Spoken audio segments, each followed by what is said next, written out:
Welcome to What Writers Should Know, and we're on time this time. I am your host with my lovely co-host, Erica Lance. I'm the author, CEO, and founder of Four Horsemen Publications. With me today is Valerie Willis, who is also an author and co-founder at Four Horsemen Publications, an epic book designer. Val, welcome, No. welcome. I see that you have one of the books I've designed behind you there. I do have one of the books. Because we're going to talk about how to structure your book like a pro. So this is one of the books you designed. It's up for pre-order right now on Four Horsemen side. It's called The Dark Side of the Smoky Mountains. And it has pictures and images and maps. Like, this is a gorgeous, gorgeous, gorgeous book. And of course, it's one of the fancier books, but we're talking about if you're going to design your own book, including typeset, a lot of self-published authors do that. There are ways to do it so it has the right font size, all of that. So this is what I want you to design. But why don't you hold up the book that we are kind of talking about and linked in there? It's called Writer's Bane Formatting 101. And this is a book. You talk about it. You talk about what this book is about. It's fine. It's fine. It's fine. So I get asked, how do I do it? Because I typeset so creatively, but also the speed in which I do it is alarming for a lot of people in the industry. They're like, what do you mean you did that? And I think a week is what I did, trying to rush that book in hopes that we could make a deadline. And then we decided we had to think a little bit more about what our goals were. But I wanted a book to house all the questions I had been asked over the years, right? And how I did my process and how much I know and things you should know. So I wrote this book and developed it and broke it down into chapters based off of 3 different people. I wanted it to be usable for. 1, the person who just wants to learn how to design books. They're not necessarily the writer, but they enjoy book formatting or want to dive into that design scope, right? 2, a writer who wants to communicate with their designer better, right? Someone who wants to understand.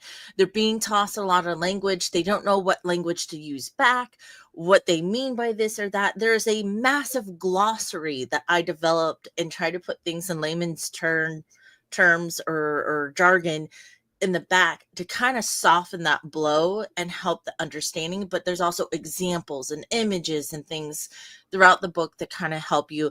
And something we're going to talk about in a minute, how important it is that you start your structure at manuscript level, right?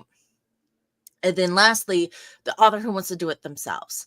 I have a book, I want to prep it, I want to design it, and I broke chapters based off of your genre and type of book. So it's really amazing. And one of the cool things, or the things that we're really going to discuss, is sort of not many people are savvy to the anatomy of a book, that there's front matter and back matter, right?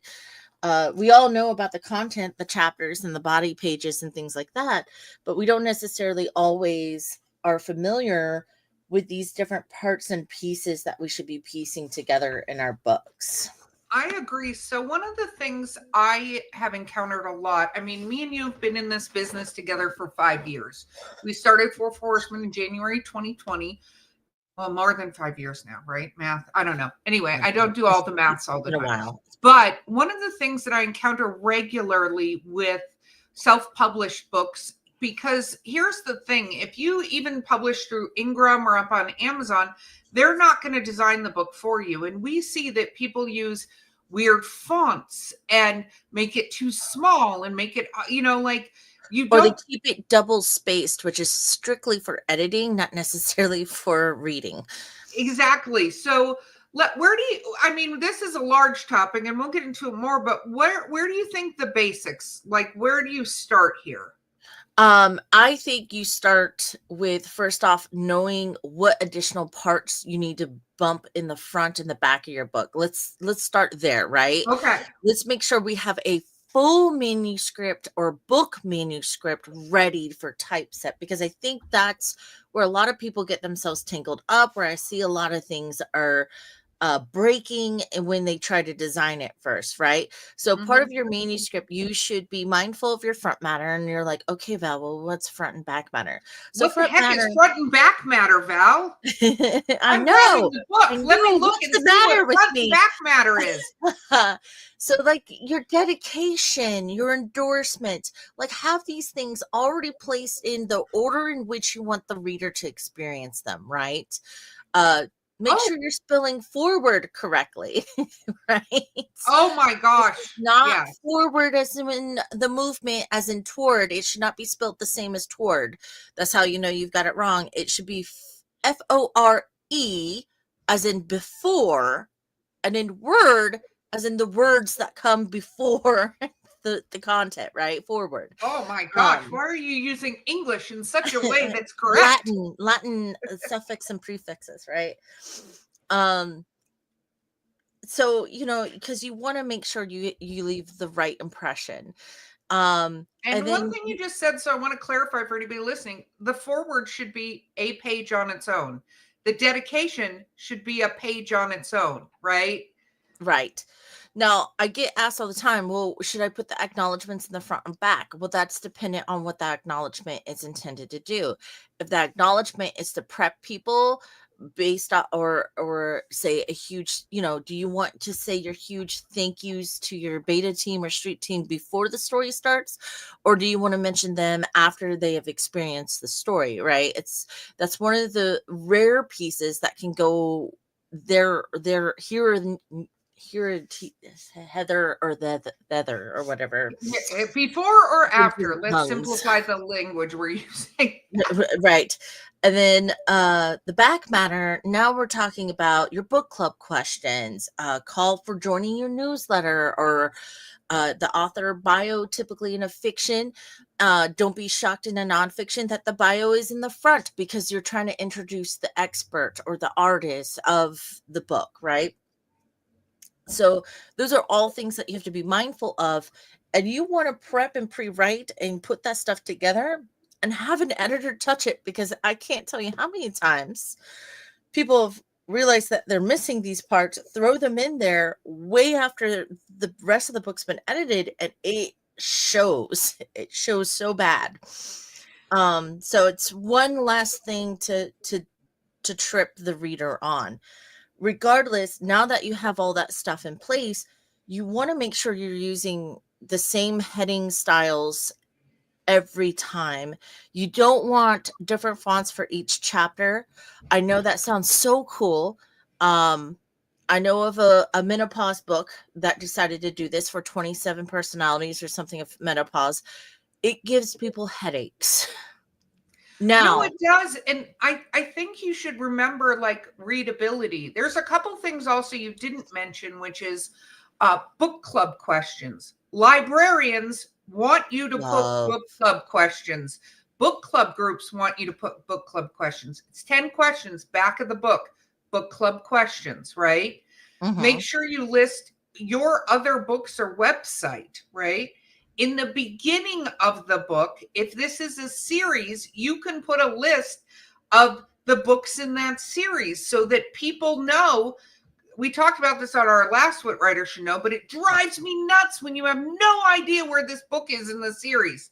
Also, trigger warnings, which are becoming more and more important.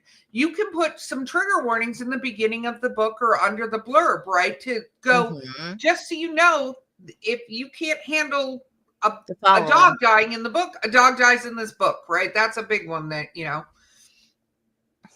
Yeah, no, definitely. Like I was debating, I've been talking with a few of my alpha readers for, I accidentally reanimated the Billionaire's Hellhound.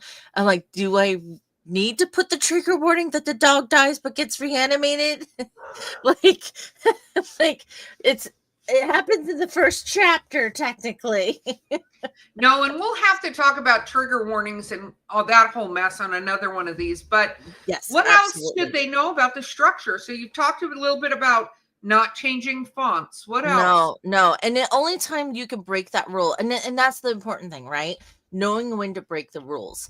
Because when you're designing for a commercial, even though they base everything off Chicago manual style when it comes to how they do their indents and their spacings and when to no indent and things like that, they still break the rules, right? They don't follow to a T their table of contents. They get a little creative with their table of contents, or they disregard them completely, which I don't understand, because if you structure your manuscript and typeset correctly, that table of contents is an automatic thing. You just tell it to input based off of your style or heading 1, right? And it'll Yeah. auto create that table of contents. I can't tell you how many times I've received in the 20 years manuscripts where someone has manually created a table of contents, and I'm like, and none of their titles match the actual titles they ended up with, and none of the pages are going to line up that they painstakingly figured out, because you're in an 8.5 by 11, and this is about to be placed into like a 5.25 by 8 or a 6 by 9 book, right? Yeah. So why would you manually make a table of contents, and why would it not match the heading in which it's referring to? Like, that's Well, very and confusing. you brought up something that I think a lot of people don't think with is your 8 by 10 manuscript, right? From any Eight and a Word half by 11. document program, right? Translates into an ebook, a paperback, and a hardcover potentially. If you do it correctly, you're able to make those so they have that continuity that you're discussing. Yeah, absolutely. And that's, and the other thing is, when you're working with an editor and having people review a book or PDF or manuscript, your manuscript is is formatted, and you'll see literary agents with similar format requirements with either a basic font like Times New Roman or Arial or Helvetica, or depending if they are digital or paper printed. And usually they do sans serif for digital because it's a little softer on the eyes for some reason. And then usually the foots on it, which is serif fonts, is usually for print, right? And they ask for like large margins and like 1-inch margins, and double space, and sometimes 2 spaces after the period. Now, these can all be applied through settings in Word, for sure, even the double space after punctuation. But you don't leave those settings for a printed, commercially pushed out book, right? You want to now change that line spacing, would be Word equivalent to a 1.15 line spacing, because you do want a little break between the lines, but not double spaced. That double space is so people can write and do the marks in between, or rewrite a portion of a sentence and give that space, right? You do want to be mindful of your margins, right? You have to make sure that whoever you're printing with, that you follow their requirements for your making your book, right? So again, you will be changing the size of your document. You're going to be altering the margins. You're going to do mirrored margins, which is a whole, breaks the brain a little bit, especially since you have to account for that, what you see, especially like in a Word document. And sometimes I recommend, no, that won't work either in that one. But regardless, you have to remember that you have a cover page, right? The back of the cover. Yeah. And then what you see is going to fall in a certain rotation or way, Yeah. because So Word's going to show me my single page next to the back side of that page. And you also have to be mindful that you're designing on 2 sides. Each page digitally is 2 pages, is 1 page, right? yeah. And it's a very, very crazy thing. And then you also have to account for, if this is print on demand, you have to have the last page a left blank page, and that's for those barcodes and scannable things. And a lot of people are like, oh, well, that gives away that you're self-published, that you're an indie author. Go pick up a Simon & Schuster book. They have they have totally, because of their financial situation, a lot of their books are now POD, and you can walk into a Barnes and Noble and start checking big publishers, and you'd be shocked at how many are starting to do print on demand. And you can tell by this little delightful thing, if you guys want to know the secret to seeing it, that's how you can tell. But one thing I want to say about what you just said that's interesting is also for authors out there, paper costs keep going up and up and up. And we're not done with that yet, especially with all the tariffs that are going in place. There's another hike predicted between 13 to 23% for this year, possibly next year. During COVID and that whole fallout, so from 2020 to 2024, there was over a 38% price hike on paper alone.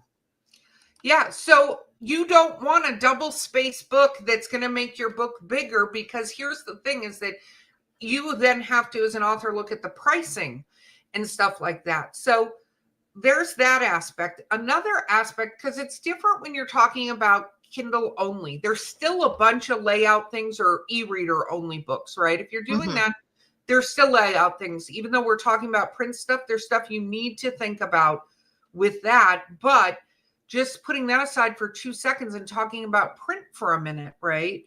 The thing about printing is you also want to create a pretty book. So when people pick it up off the thing, that it's pretty. And one thing a lot of people I think don't realize is, like, this is a book, but they printed it all on white paper. Now it's got pictures. It's a gardening book. It's, foraging. It's for bees, because I'm a bee person. But what is interesting is that it's very different when you're looking at a white thing versus cream paper. Like, cream paper is easier on the eyes, right? It's just for the record, people watching, I didn't plan on grabbing these books. But it shows you stuff you need to think with when you're laying out this book, right? Right. So, and now even on print on demand, they now have the groundwood option, right? Because apparently cream is supposed to be the one that's rising in price. They've been predicting this for the last 2 years. But groundwood has that off cream color. It's almost the same cream color almost, but it's so light. It's not the 50 pound, 70 pound that you get often with print on demand. It's only 35 pound or 38 pound, and you feel the difference. That book feels like monstrously. Actually, I have examples. So here we go. We got, and this is something to keep in mind because shipping costs have also gone up, right? Yeah. So this is cream, and if you see, this book's much stiffer, but for the most part, it's that pleasant look. This is a book pretty close to the same size, but this is groundwood, and look how it's much flimsier. It's much lighter. It is half the weight, it feels like. But like I said, it still has that off-white look going on. And it's a lot thinner paper. So because this one's so content heavy, it still worked out okay. But these are things that you have to be mindful of. If you're going to have to try both, be willing to put it in both, try it with the, cream paper, print it, get your copy, switch it to, you can email. Sometimes you can email your rep. And I've done this before with Lightning Source. I say, hey, can you print me out this book in these 3 different paper types? You have to pay for them, but still you can at least see what they're about. And hopefully they still do that. So, but you really do have to be mindful, right? Now, granted, saving on weight with a cheaper, thinner paper, you have to be mindful that the print quality that you're going to get is going to be very different than a nicer paper. And that's where offset comes into play, right? And offset, now you're at the mercy of the color profiles and the format requirements. based off your binding choices and things like that. So you can prep a manuscript, prep a book design, give it to them, and then you have to almost redesign it sometimes if you're not prepared for the measurements for their binding machine and things like that. So it becomes a little bit more involved, a lot more back and forth, but they are not jargon friendly. Well, And of and what I'm course, going to say is before we go down a whole path, because I think we need to do a separate one of these on special editions. And if you want to mhm, go that path and do that, one thing about offset printing that I want to say, because this is, we want to structure your book and hold up the book again that we're talking about, which is Writer's Brain Formatting 101. It's how to format your book. But one thing I want to talk about is this: print on demand is a very viable option, whether you do it through something like Amazon or Ingram Sparks or one of these ones. There are other ones, but be careful doing something like an offset print run unless you know, for instance, you have an event and you need 1,000 copies of your book for an event. An offset print run could be a less expensive option, depending. But a print on demand allows you not to be forced to keep an inventory. And a lot of authors are deceived into thinking an inventory is how to do it, and it's not. In today's printing realm, keeping an inventory, unless you need it for book sales or guaranteed something, that is usually not a financially viable option. Plus, if you want to correct anything in the book, which is something you can do with, if you set it up correctly, makes it easy to correct things. I think it's You $25 to correct after the 30-day mark or something on Ingram Spark now. So versus you have 1,000 books sitting behind you that all have the error in it, which will drive you completely crazy. Trust me, as somebody who knows, it will drive you completely crazy. So, but Val, we're nearing the end of our time here. So, one, if you're interested in getting the Formatting 101, the links are in the show notes. You can go to Accomplishing Innovation Press, which is our nonfiction arm, and anyway, you can get the books. But what is your final advice for people out there? I know that a lot of people like starting their chapters on like the right page. Favor a more robust chapter header art over that chapter starting to the right all the time, because it could save you 30 plus pages alone. Yeah. And that matters a lot. It matters to the price that your retail and your reader's going to pay. But know that every type of book that's in here, I suggest front and back matter for. I show you examples. This is what she's talking about. This chapter is ended. This is a new one. So there's artwork around it to indicate that it's the start of a And new you'll see it chapter without land. having to leave blank pages to make this happen. Right. And you'll see that chapter start on the left page, on the right page, but you're looking for the art instead of a huge, because it just seems incomplete in today's world. And with paper prices going up and everything we've discussed, it's just wiser that way. It's an old school way. Strangely enough, a lot of the advice I've given you about typeset has been around since the 1700s, if not older. So, and there's a lot of history that goes behind how we create books and the consistency that is needed for people to consume it in a way. This is hundreds of years of development that goes into what we do as typesetters. So be mindful of that too.